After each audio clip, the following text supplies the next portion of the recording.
Hello friends, good afternoon. आज हम आपके लिए लेके आए हैं रॉबर्ट मर्टन। यानी जो हमारा प्रकारवाद प्रारंभ होने वाला है, उस प्रकारवाद को समझने से पहले हम क्या देखेंगे, रॉबर्ट मर्टन ने किस प्रकार से प्रकारवाद के बारे में बताया है। क्योंकि देखिए, प्रकारवाद की यदि हम पृष्ठभूमि को समझें तो जहाँ हम माइल दुर्खिम की बात करते हैं, वहाँ से हमारा कहीं ना कहीं प्रकारवाद प्रारंभ हो जाता है। और वहाँ से प्रकारवाद प्रारंभ चलते चलते जो प्रकारवाद रहा, वह आगे चल के कुछ समस्याओं का नव प्रकार, यानी कि जो प्रकारवाद में हमारे पास समस्या उत्पन्न हुई, उन समस्याओं का समाधान हमें कहाँ मिलता है? नव प्रकारवाद या न्यू फंक्शनलिज्म में मिलता है। तो उसके पहले हमें ये जानना आवश्यक है कि प्रकारवाद क्या होता है और प्रकारवाद को किस प्रकार से हमारे विभिन्न विचारकों के द्वारा परिभाषित किया गया है। प्रकारवाद हम समझते हैं, और यहाँ पर विशेष रूप से जो आपके सिलेबस में रहा है, रॉबर्ट मर्टन। तो हम रॉबर्ट मर्टन के प्रकारवाद को समझें, किस प्रकार से रॉबर्ट मर्टन ने प्रकारवाद को परिभाषित किया, और उनका थोड़ा सा हम देखेंगे ओवरव्यू। ठीक है ना? तो प्रारंभ करते हैं हम आर के मर्टन या रॉबर्ट किंग मर्टन की। जब हम बात करते हैं तो देखिए, इनका जन्म कहाँ हुआ है। तो भाई, जन्म की बात कर लें तो अमेरिका में जन्म हुआ। कब जन्म हुआ? 1930 का अमेरिका के अंतर्गत जन्म हुआ। साथ ही साथ मृत्यु की बात करें तो मृत्यु कब हुई इनकी? 23 फरवरी 2003 को इनकी मृत्यु हुई रॉबर्ट किंग मर्टन की। किस शिष्य थे? सोरोकिन और पार्सन्स के शिष्य माने जाते हैं हमारे आर के मर्टन या रॉबर्ट किंग मर्टन। यदि इनके सिद्धांतों को हम ध्यान से देखें तो सिद्धांतों में देखिए, मध्य अभिसीमा का सिद्धांत, जिसे मिडिल रेंज थ्योरी कहा जाता है, इसमें यह प्रकारवाद के बीच में एक मध्य का रास्ता बताने का प्रयास करते हैं। नेक्स्ट की बात करें तो सामाजिक संरचना, सोशल स्ट्रक्चर की बात रॉबर्ट मर्टन के द्वारा की गई। समाज को किस प्रकार से समाज की संरचना होनी चाहिए, इस संरचना के बारे में भी बताया गया रॉबर्ट मर्टन के द्वारा। एनोमी या विसंगति की अवधारणा भी दी गई, जैसे कि अक्सर हम देखते हैं कि हम जो एमाइल दुर्खीम की देखते हैं, रॉबर्ट मर्टन की विसंगति देखते हैं, इन दोनों की विसंगतियों में थोड़ा सा हमें अंतर रहता है। तो यहाँ पर रॉबर्ट मर्टन के द्वारा विसंगति या एनोमी की अवधारणा भी दी गई। और साथ ही साथ जो इनका प्रमुख है, जिसे हम विस्तार से समझेंगे, वह संरचनात्मक प्रकारवाद, स्ट्रक्चरल फंक्शनलिज्म की बात की गई है। इसके द्वारा रॉबर्ट मर्टन के द्वारा संदर्भ समूह या रेफरेंस ग्रुप की भी बात की गई है। रॉबर्ट मर्टन के द्वारा क्या होता है, संदर्भ समूह बताया गया है। और संदर्भ समूह की जो अवधारणा है, वह इन्होंने द अमेरिकन सोल्जर से ली गई है। नेक्स्ट की बात करते हैं, अब व्यक्त प्रकार की बात भी इनके द्वारा कही गई है, क्योंकि जब इन्होंने प्रकारवाद को समझाया तो उस प्रकारवाद में किस प्रकार से हम प्रकार को समझते हैं, उस प्रकार को समझाया। तो इनका यहाँ पर संरचनात्मक प्रकारवाद में हम विश्लेषण देखेंगे। ठीक है, नेक्स्ट इनकी बुकों की बात करते हैं तो इनकी जो महत्वपूर्ण बुकें रही हैं, वह क्या है? The focused interview. कब लिखी गई? 1956, यानी कि 1956 में बुक प्रकाशित हुई। नेक्स्ट है social theory and social structure. काफ़ी महत्वपूर्ण पुस्तक रही है, 1957 में प्रकाशित हुई, और यह पुस्तक कई बार पूछी भी जाती है। The theory, social theory and social structure. Next इनकी द सोशलॉजी ऑफ साइंस। क्या है पुस्तक? The sociology of science. कब लिखी गई है? तो 1973 में लिखी गई पुस्तक है। नेक्स्ट इनकी कंटेम्प्रेरी सोशल प्रॉब्लम। कब है भाई? तो यह है 1961 में लिखी गई पुस्तक है। यह इनका, हमने बात की कि इनके बेसिक चीज़ें हैं। अब जिस प्रकार हमने प्रकारवाद जो हमारा प्रमुख है, हम इन समझेंगे कि इनका जो संरचनात्मक प्रकारवाद है, वास्तव में वह क्या है और किस प्रकार से यह संरचनात्मक प्रकारवाद को समझाते हैं, या इनकी दृष्टिकोण से प्रकारवाद क्या है। जैसे कि पार्सन्स के शिष्य रहे, तो पार्सन्स ने सामाजिक व्यवस्था को महत्वपूर्ण माना था, सामाजिक व्यवस्था को समझाया था, और सामाजिक व्यवस्था में ही जो प्रकार रहता है, उस प्रकार को समझाने का प्रयास हमारे टालकट पार्सन्स का रहा था। अब चूंकि शिष्य हैं उनके, तो निश्चित बात है कहीं ना कहीं प्रभाव हम यहाँ पर देखते हैं रॉबर्ट मर्टन में भी, कि रॉबर्ट मर्टन पर भी टालकट पार्सन्स का प्रभाव रहेगा। चलिए बात करते हैं इनके संरचनात्मक प्रकारवाद की। किसकी बात की जा रही है फ्रेंड? संरचनात्मक प्रकारवाद। संरचनात्मक प्रकारवाद, और किसका है? यह रॉबर्ट मर्टन का है। ठीक,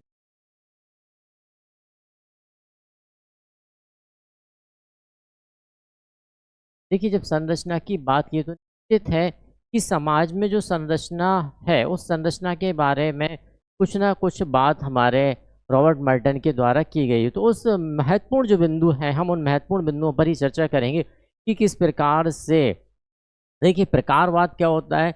जब हम समाज की व्यवस्था में देखते हैं कि इसे एक सकारात्मक योगदान, प्रकार का आशय क्या, सकारात्मक योगदान से यहाँ पर हम बात करते हैं, प्रकार को लेते हैं, तो यही जो सकारात्मक योगदान है वह बनी हुई सामाजिक व्यवस्था में किस प्रकार से अपना योगदान, अपना महत्वपूर्ण योगदान निभाता है।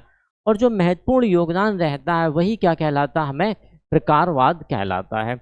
अब यहाँ पर जो हमारे रॉबर्ट मर्टन है, उन्होंने क्या बातें यहाँ पर रखी हैं उन बातों को ही हम यहाँ पर समझने का प्रयास करेंगे। तो सबसे पहले यह क्या कहते हैं भाई, प्रकारवाद के बारे में इनका कहना क्या रहा है कि जो प्रकारवाद है वह वास्तव में क्या है, एक प्रयोग सिद्ध है, संगठन मूलक है। क्या बात कही इनके द्वारा कि जो प्रकारवाद है वह क्या है, क्या कहा इनके द्वारा कि जो हमारा प्रकारवाद है वह प्रयोग सिद्ध है।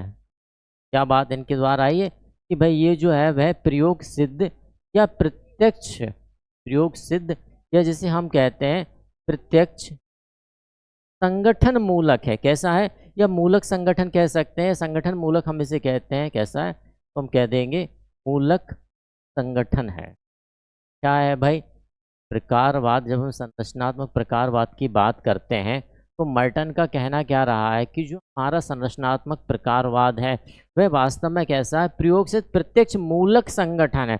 अब इनके द्वारा क्यों कहा गया है, क्योंकि जब इस संरचना को देखते हैं, देखिए हम संरचना को यदि साधारण शब्दों में समझें कि वास्तव में संरचना क्या होती है, तो जैसे ही मैं बात करता हूँ कि मानव संरचना, मैंने क्या कहा फ्रेंड्स, मानव संरचना।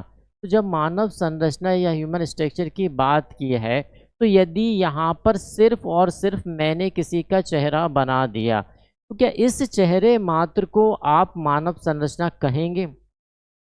ओबियसली आप इसे कहेंगे नहीं सर, ये मानव संरचना नहीं, ये सिर्फ उस संरचना का एक हिस्सा मात्र है, या पार्ट ऑफ द स्ट्रक्चर। निश्चित है, आपने क्या कहा, एक अंग या एक यूनिट या एक हिस्सा से आपने कह दिया। अब जब हम समाज की संरचना को देखते हैं, हमारे समाज के अंतर्गत जब हमने सामाजिक संरचना को देखा, कैसी संरचना, समाज की संरचना की बात की जा रही है, यानी कि हमारे सोसाइटी के स्ट्रक्चर की बात यहाँ पर हम करने जा रहे हैं, समाज की संरचना।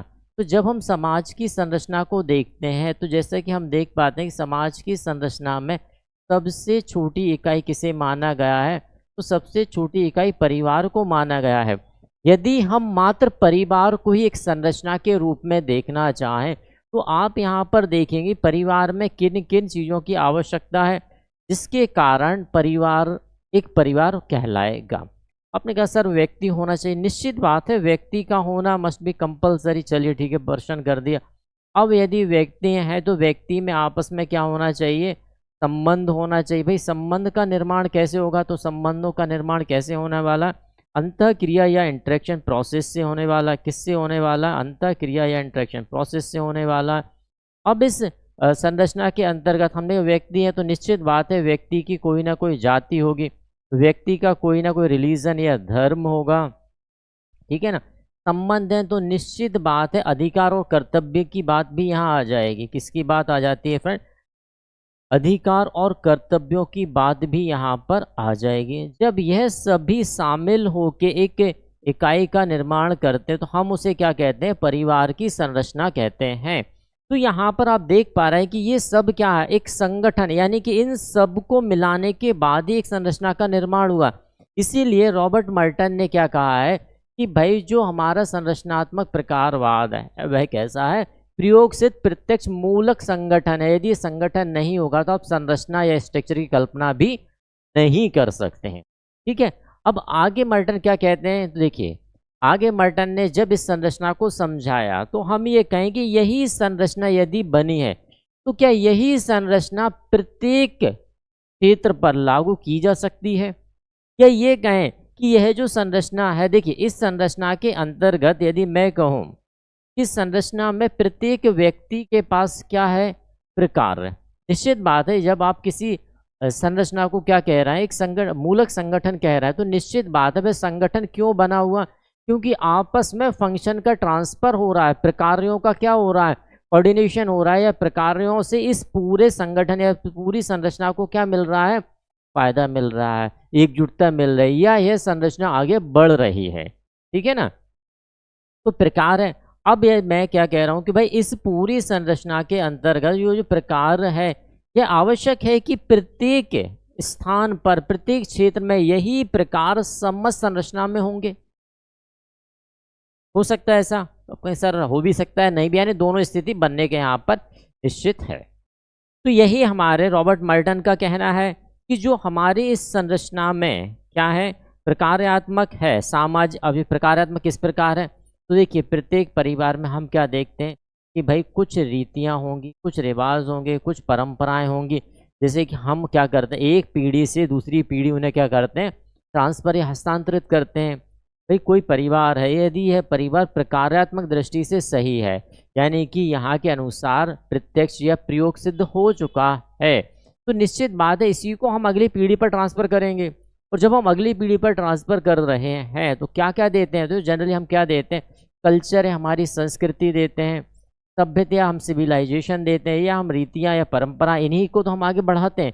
तो क्या जो आज के समय पर प्रकार रहा है, प्रकार्यात्मक रहा है, क्या वह आने वाले समय पर भी वैसा ही रहेगा?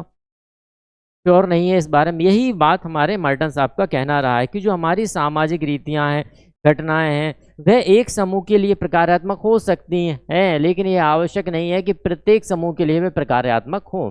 तो क्या कहना रहा है कि जो हमारी सामाजिक रीतियां हैं, देखिए समाज में है तो निश्चित बात है, इन रीतियों को हमने क्या कह दिया, सामाजिक रीतियां हैं, है ना। सामाजिक रीतियां, या यूं कहें कि भाई सामाजिक परंपराएं हैं। तो यह सामाजिक रीतियां या परंपरा एक समूह के लिए क्या माने हैं, प्रकार्यात्मक हो सकते हैं। इसके लिए क्यों हो सकता है भाई, एक समूह के लिए प्रकार्यात्मक है, एक समूह के लिए प्रकार्यात्मक, ऐसी बात कही कि एक समूह के लिए क्या हो सकती हैं, प्रकार्यात्मक हो सकती हैं, लेकिन दूसरे समूह के लिए दुष्प्रकार्यात्मक भी हो सकते हैं। एक समूह के लिए प्रकार्यात्मक हो सकती, लेकिन दूसरे समूह के लिए, लेकिन दूसरे समूह के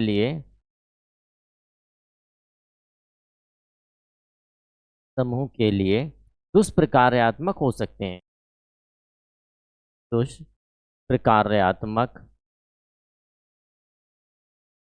हो सकते। जैसे आज के समय पर हम अक्सर एक बात देखते हैं कि भाई कोई व्यक्ति किसी व्यक्ति की बड़ी तारीफ कर, तो निश्चित बात है आप उसका एक पक्ष देख रहे हैं, और किसी दूसरे व्यक्ति के द्वारा यदि उसके दूसरे पक्ष को देखा गया है जो कि उसका एक गलत पक्ष है, उस पक्ष को देखा, तो दोनों का नज़रिया अलग अलग है, दोनों की परिस्थितियां अलग हैं। तो यही कह सकते हैं कि भाई ज़रूरी नहीं कि यहाँ कोई प्रकार्यात्मक है, कोई मेरे लिए यदि प्रकार्यात्मक है, मेरे लिए कोई प्रकार कर रहा, तो ज़रूरी नहीं कि मैं दुनिया में सभी के लिए प्रकार ही कर रहा होगा। वही चीज़ इनके द्वारा, हमारे रॉबर्ट मर्टन के द्वारा यहाँ पर बताई गई है। फिर इनका कहना, और आगे ये कहते हैं कि जो हमारी सार्वभौमिक प्रकार की अवधारणा है, जैसे कि देखिए हर जगह क्या कहा जाता है कि भाई सभी जगह प्रकार या फंक्शन को रखा गया है। तो इनका कहना ये रहा है कि जो हमारी सार्वभौमिक प्रकार की अवधारणा, उसमें संशोधन होना चाहिए। ऐसा नहीं कि भाई सभी जगह एक ही बात पालन की जाए। तो इन्होंने कहा सार्वभौमिक प्रकारवाद में संशोधन होना चाहिए। किसमें, सार्वभौमिक, क्या कहा है इनके द्वारा भाई, सार्वभौमिक प्रकार में संशोधन होना चाहिए। क्या होना चाहिए भाई, संशोधन होना चाहिए।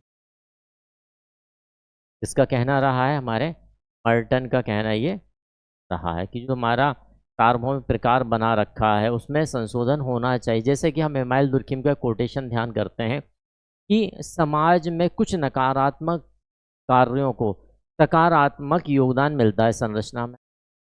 जैसे कि बहुत सरल सा हम उदाहरण लेते हैं कि यदि समाज में, या मैं ये कहूँ कि आपको किसी चीज़ के हो जाने का, चोरी हो जाने का यदि डर नहीं होगा, भय नहीं होगा, तो क्या आप उस चीज़ को संभाल कर रखेंगे?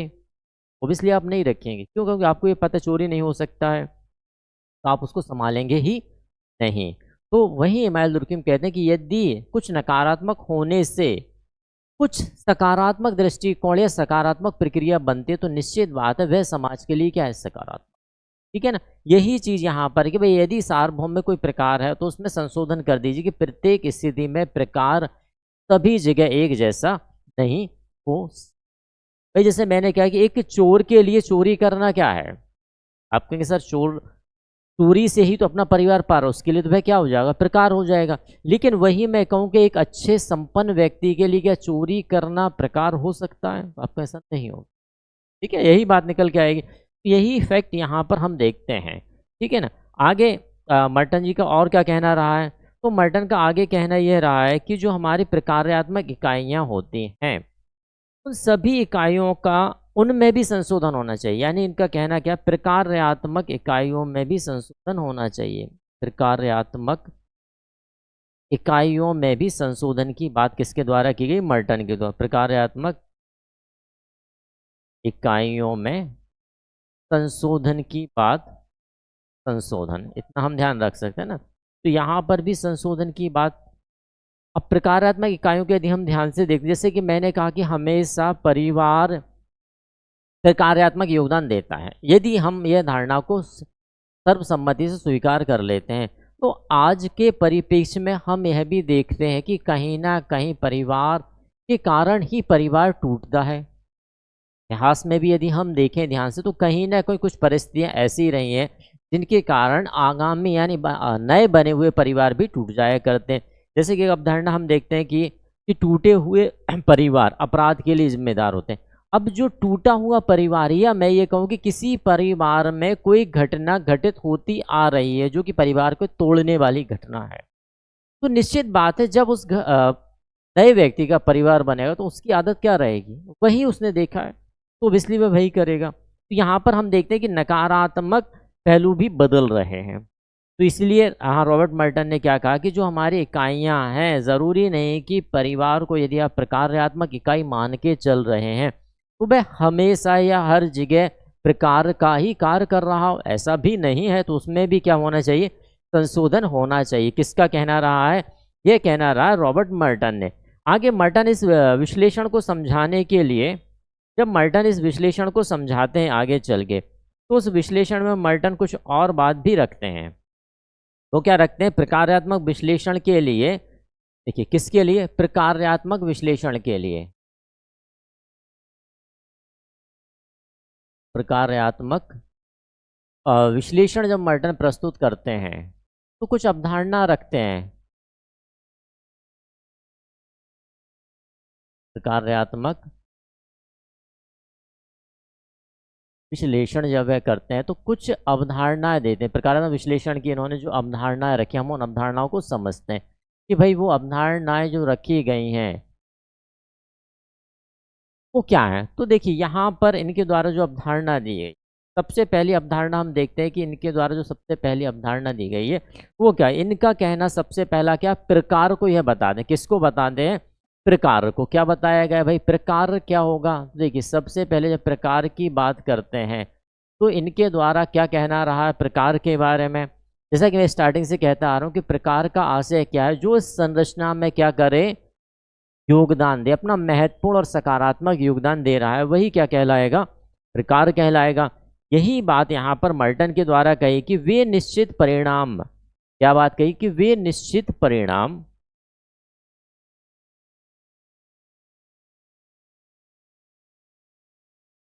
वे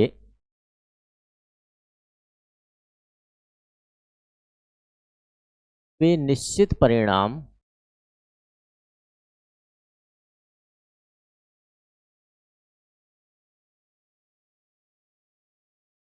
जो क्या कर रहे हैं हमारी संरचना में, वे निश्चित परिणाम जो संरचना में क्या कर रहे हैं, उस गतिविधि को बढ़ा रहे हैं।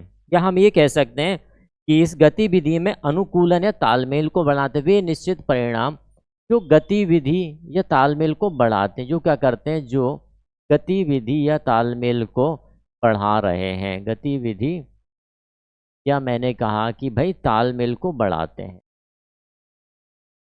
उसे क्या कह दिया गया, तो भाई उसे कह दिया गया क्या, प्रकार कह दिया गया। तालमेल को बढ़ा रहे हैं, तालमेल बढ़ाते हैं, उसे क्या कह दिया भाई, उसे कह दिया गया प्रकार। क्या कह दिया गया फ्रेंड, उसे प्रकार कह दिया गया। ठीक है, नेक्स्ट अवधारणा इनके द्वारा क्या दी गई, देखिए यहाँ पर नेक्स्ट अवधारणा फिर क्या देते हैं, फिर इन्होंने कहा कि भाई यदि प्रकार है तो निश्चित बात भाई दुष्कार भी होगा। क्या बात कही है, यदि प्रकार है तो दुष्कार भी होगा। अब दुष्कार को ये किस प्रकार समझाते हैं, दुष्कार की जब बात की जाती है मर्टन के द्वारा, तो दुष्कार को ये किस प्रकार परिभाषित करते हैं, तो दुष्कार में ये क्या कहते हैं कि वे प्रक्रिया के परिणाम जो व्यवस्था के लिए हानि पहुंचाते हैं, यानी प्रक्रिया के वे परिणाम, किसके, प्रक्रिया के वे परिणाम, जो क्रिया के वे परिणाम जो व्यवस्था को हानि पहुंचाते हैं, जो किसको, जो व्यवस्था को क्या पहुंचा रहा है फ्रेंड, हानि पहुंचा रहे हैं, तो इन्हें क्या कह दिया गया भाई, इन्हें कह दिया गया दुष्कार। हानि पहुंचाते हैं उन्हें क्या कह दिया गया, उन्हें कह दिया गया दुष्कार। और देखिए प्रकार क्या है, जो हमारे पास व्यवस्था है, उस व्यवस्था या उस गतिविधि में क्या कर रहा है, उसका तालमेल बढ़ा रहे हैं तो उसे क्या कहा गया, प्रकार कहा गया। और जो हानि पहुंचा रहे हैं उसे दुष्कार कह दिया गया। अब तीसरी की बात इन्होंने, तीसरी और जो अवधारणा दी वह क्या दी, प्रकट प्रकार। तीसरी अवधारणा क्या बताते हैं, प्रकट प्रकार। क्या बताते हैं, प्रकट प्रकार की बात करते हैं ये। तो प्रकट प्रकार में यह क्या बताते हैं, यानी इनके अनुसार भाई प्रकट प्रकार क्या होगा, प्रकट प्रकार के बारे में ये क्या कहते हैं, तो प्रकट प्रकार इन्होंने कहा कि मान्य और इच्छित का प्रकार है। क्या बात कर रहे हैं, मान्य और इच्छित, मान्य एवं, देखिए जैसे मैंने कहा कि एक सामाजिक संरचना के अंतर्गत मुझे कुछ अच्छा कार्य करना है, और जो कार्य मैं करना चाह रहा हूँ वह मेरी इच्छा के अनुसार है, और प्लस समाज उसे मान्य भी कर रहा है, तो इस प्रकार के प्रकार को क्या कहा गया, इन्हें कहा जाएगा प्रकट प्रकार। क्या कहा जाएगा, प्रकट प्रकार। तो आपकी इच्छा के अनुसार भी है, प्लस समाज उसे क्या कर रहा है, स्वीकार भी कर रहा है, यानी समाज के द्वारा मान्यता प्राप्त भी है और आपकी इच्छा के अनुसार भी है, तो उसे क्या कह दिया गया, उसे कह दिया गया इनके द्वारा प्रकट प्रकार। नेक्स्ट की बात करते हैं भाई, एक और की बात की तो इन्होंने अगली जो अवधारणा वह कही इनके द्वारा क्या, अंतर्निहित प्रकार की बात कही। किसकी बात कही इनके द्वारा, अंतर्निहित प्रकार की बात भी इनके द्वारा कही जाती, अंतर्निहित प्रकार की बात कही गई। अब देखिए अंतर्निहित प्रकार क्या हो सकते हैं, यदि हम अंतर्निहित प्रकार की बात करते हैं तो अंतर्निहित प्रकार क्या हो सकते हैं, ऐसे कौन से प्रकार हैं जो अंतर्निहित हैं, तो इनका कहना है ना तो मान और ना ही इच्छित। क्या कहना रहा है कि भाई ना तो यह मान्य होंगे, है ना तो मान्य है और ना ही, जैसे कि मैं कहूँ कि भाई किसी कार्य को करने की ना तो मेरी इच्छा थी और ना ही उन्हें समाज स्वीकार करता है, लेकिन फिर भी कुछ जब हम कोई कार्य कर रहे होते हैं उसमें ऐसे कुछ कार्य हो जाए, जैसे कि आप कोई कार्यक्रम कर रहे हैं, अब आपकी यह इच्छा नहीं है कि जो कार्यक्रम है उसमें विवाद हो, इच्छा भी आपकी नहीं है, लेकिन यदि वह कार्य हो जाता है, ना तो आपके द्वारा मान्य था ना ही आपकी इच्छा थी, लेकिन कार्य तो हो गया, तो इस प्रकार के कार्यों को क्या कहा जाता है, अंतर्निहित कार्य प्रकार कहा जाता है। क्या कहा जाएगा, अंतर्निहित प्रकार कहा जाता है। क्लियर हुआ। फिर एक छोटी सी अवधारणा और कहते हैं हमारे मर्टन एक अवधारणा और इनके द्वारा बताई गई है, वह अवधारणा क्या है, वह कहते हैं नकार की बात करते हैं। किसकी बात करते हैं,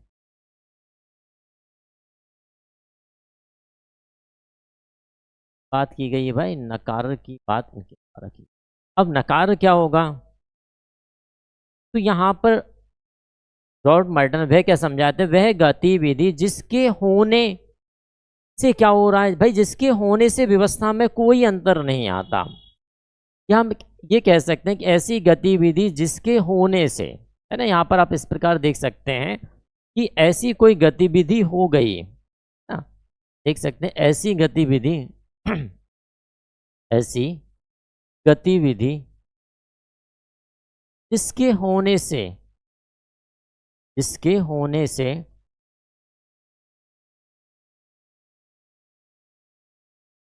इससे व्यवस्था में कोई अंतर नहीं आता, इसके होने से व्यवस्था में कोई अंतर नहीं आता, व्यवस्था में कोई अंतर नहीं आता। तो उसे क्या कहा गया? उसे कहा गया है नकार या अकार भी कहीं कहीं आपको मिल जाएगा। ठीक है, क्या मिल सकता है? नकार भी मिल सकता है और कहीं ना कहीं आपको आकार भी देखने को मिल जाएगा। यानी कि ऐसा कार्य जिसके होने से व्यवस्था को कोई अंतर नहीं आता है, तो उसे क्या कहा गया है? नकार कहा गया। यही इनका संरचनात्मक जो प्रकारवाद दे रखा है उसका विश्लेषण है। किसका विश्लेषण? के संरचनात्मक प्रकारवाद का विश्लेषण यही है। और इन्हीं अवधारणाओं के आधार पर हम रॉबर्ट मर्टन के इस संरचनात्मक विश्लेषण को समझते। क्लियर हुआ? इसकी खासियत यही कि यदि हमें यह पता है कि प्रकार क्या होते हैं, दुष्कार क्या होते हैं, प्रकट प्रकार क्या होते हैं, अंतर्निहित प्रकार क्या होते हैं, यदि हम ये समझ लें कि एक व्यवस्था में ये कैसे प्रकट हो रहे हैं या कैसे हो रहे हैं, तो हम इसे बता सकते हैं कि भाई जो हमारा प्रकारात्मक है वो किन किन चरणों से होकर गुजरता है, खासकर हमारे रॉबर्ट किंग मार्टन का। तो ये था रॉबर्ट किंग मार्टन का संरचनात्मक प्रकारवाद और उनके कुछ शॉर्ट समरी। मिलते हैं, आई होप पसंद आए और वीडियो पसंद आए तो ज़्यादा से ज़्यादा शेयर करें। ठीक है, thanks for watching this video.